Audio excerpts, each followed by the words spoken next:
Bismillahirrahmanirrahim.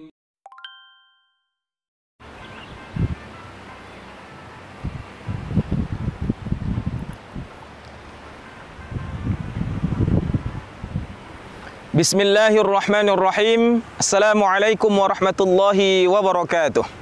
Alhamdulillahi wa sallallahu ala nabiyhi wa mustafahu Muhammadin wa alihi wa sahbihi wa muqri'il Qur'an ma' muhibbihi. Sahabat Quran yang dimuliakan Allah Azza wa Jalla, sekarang kita melanjutkan babut tajwid di bait yang ke-29 sampai 33 insyaallah.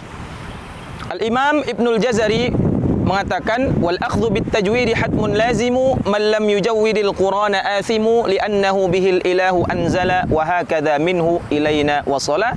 Di pertemuan yang lalu sudah kita bahas. Sekarang kita lanjut.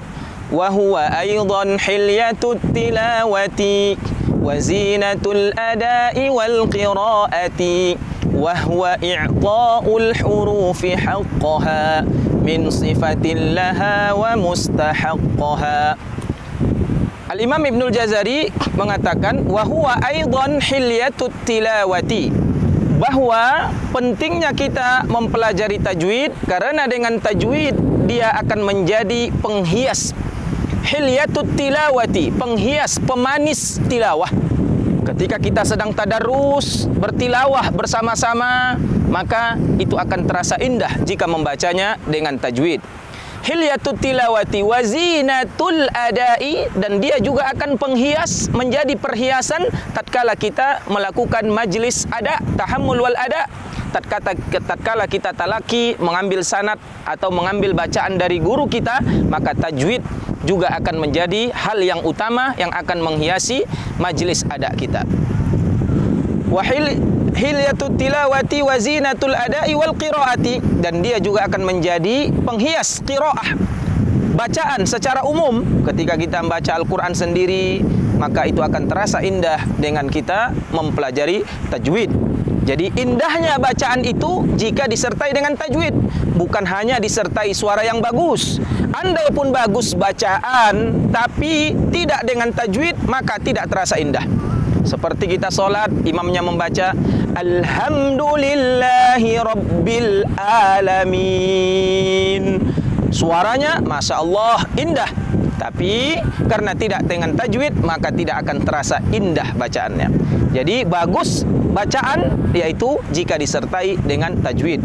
Jika suara bagus, tajwid bagus, maka akan menjadikan Al-Quran itu semakin sempurna dan semakin indah. Tapi walaupun kita tidak dikaruniai suara yang indah, asalkan tajwidnya bagus, dia pun akan terlihat indah. Kita saksikan banyak juga imam-imam di Masjidil Haram dan yang lainnya, bacaannya, suaranya biasa saja, lurus saja, tapi dengan tajwid akan terasa indah, menyentuh ke dalam hati bacaannya. Selanjutnya, wazinatul ada'i wal qiraati wa huwa i'ta'ul hurufi haqqaha, di mana tajwid itu adalah i'ta'ul hurufi haqqaha, memberikan huruf-huruf itu hak dan mustahaknya. Apa hak-hak daripada huruf? Maksudnya adalah sifat-sifat huruf. Yang dimaksud hak huruf di sini adalah sifat-sifat yang lazimah seperti hams, jahar, syiddah, rokhawah dan seterusnya yang sudah kita bahas. Wa mustahaqqaha, atau mustahaknya huruf. Apa yang dimaksud mustahak huruf? Yaitu sifat-sifat aridah yang kadang melekat pada huruf itu seperti tebal, tipis, idgham, izharnya. Ini juga harus kita jaga. I'ta'ul hurufi haqqaha wa mustahaqqaha.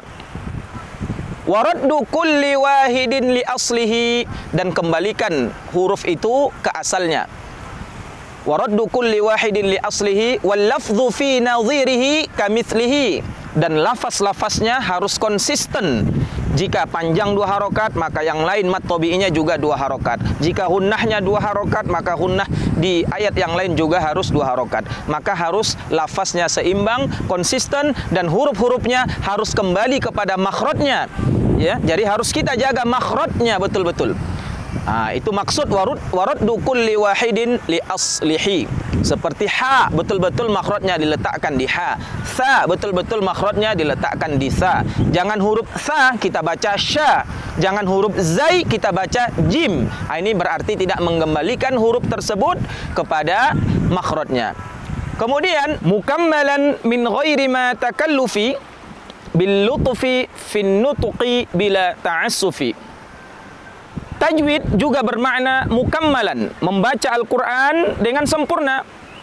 Mukammalan min ghairi ma takallufi, dengan tidak berlebih-lebihan. Jadi dengan tidak memaksa-maksakan diri. Sehingga ketika kita membaca Al-Quran harus kita sempurnakan sifatnya, makhrajnya, hukum-hukumnya, matnya, ya, waqaf dan ibtida'nya. Jadi harus betul-betul kita sempurnakan. Ada usaha, betul-betul kita berusaha untuk menyempurnakan bacaan tadi. Itulah tajwid. Bil lutfi fin nutqi bila ta'assufi, dan ketika membacanya hendaklah dengan lembut, mengalir begitu saja. Tatkala mengucapkannya jangan seperti dipaksa-paksakan, seperti membaca huruf hamzah a, seperti orang yang mau muntah itu berlebihan. Ya, ketika menyebutkan ha, jangan sampai berlebih-lebihan, biasa saja. Sehingga ketika kita membaca Al-Quran lembut seperti air mengalir. Alhamdulillahi Rabbil Alamin. Jangan sampai Alhamdulillahi Rabbil Alamin. Ini capek nanti, leher kita capek, baca Al-Quran pun capek. Sehingga kata guru saya yang tadinya Al-Quran menjadi obat, terakhir sakit kita. Karena leher tegang, mulut tegang. Jadi betul-betul kita berusaha membacanya dengan lembut. Tapi ingat, bukan meremehkan ya. Bukan meremehkan huruf-hurufnya. Itu juga salah. Tapi menempatkan secara sempurna makhraj, sifat dan hukum-hukum yang sudah ada ditetapkan oleh para ulama dalam ilmu tajwid. Terakhir, Al-Imam Ibnul Jazari mengatakan walaisa bainahu wa baina tarkihi illa riyadhatum ri'in bifaqihi. Tidak ada yang membedakan antara orang yang belajar tajwid dengan yang tidak belajar, kecuali mereka yang terus-menerus berkesinambungan melatih lisannya, melatih rahangnya sehingga menghasilkan kesempurnaan. Masya Allah. Jadi andai pun dia ahli tajwid tapi dia enggak melatih lagi lisannya, maka akan kaku sendiri.